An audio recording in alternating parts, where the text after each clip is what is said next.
What's up, Giant fans? Patricia Traina here of the Locked on Giants podcast with some breaking news.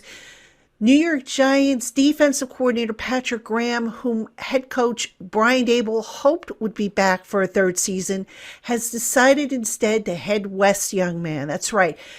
Graham is joining new Las Vegas Raiders head coach Josh McDaniels, who had been a colleague of his in New England. Graham is going to be McDaniels' new defensive coordinator. That was reported earlier on Friday evening by the NFL Network. Now, what does that mean for the New York Giants, besides the fact that they obviously need a new defensive coordinator? Well, there are three names that I'm going to give you to keep an eye on. The first is Don Wink Martindale, the former Baltimore Ravens defensive coordinator, who, after this past season, decided to part ways with the Ravens. Had Graham not been back initially, it was always thought that Martindale was believed to be Daboll's first choice. Again, had Graham decided not to return. So Martindale's a name to keep an eye on. Another name to keep an eye on is former Broncos head coach Vic Fangio. Now, Fangio has been somewhat successful as a defensive coordinator.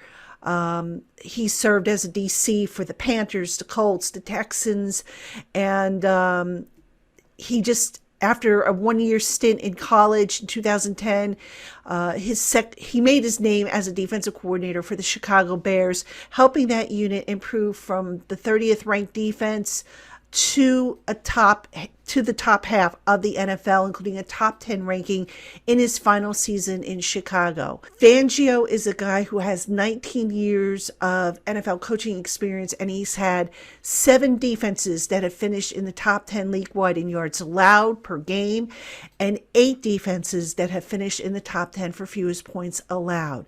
The third name to keep an eye on is former Vikings head coach Mike Zimmer. Now, Mike Zimmer, he was named in 2009 the NFL Assistant Coach of the Year by Pro Football Weekly, Pro Football Writers, and CBSSports.com for his work done with the Cincinnati Bengals. In 2011, the Bengals finished 7th in average total yards per game and 9th in points allowed. And then the following season, the Bengals finished 6th in total yards and 8th in points allowed. So those are the three names that I would say keep an eye on for the new Giants defensive coordinator position. And there are other guys that I know some people think might get a look-see, but here's the thing with the Giants. They have a new offensive coordinator in Mike Kafka, who has never called plays before. So Daboll was probably going to be involved with that. The thinking is for his defensive coordinator, now that Graham is no longer in the picture, that Daboll is going to want somebody who has experience calling plays as a defensive coordinator. So that's why those three names that I just gave you are the names to keep an eye on. For more on this and other New York Giants stories, make sure you keep it here on the Locked on Giants podcast. And don't forget to check us out on Monday. We'll have all new episodes starting next week on the New York Giants.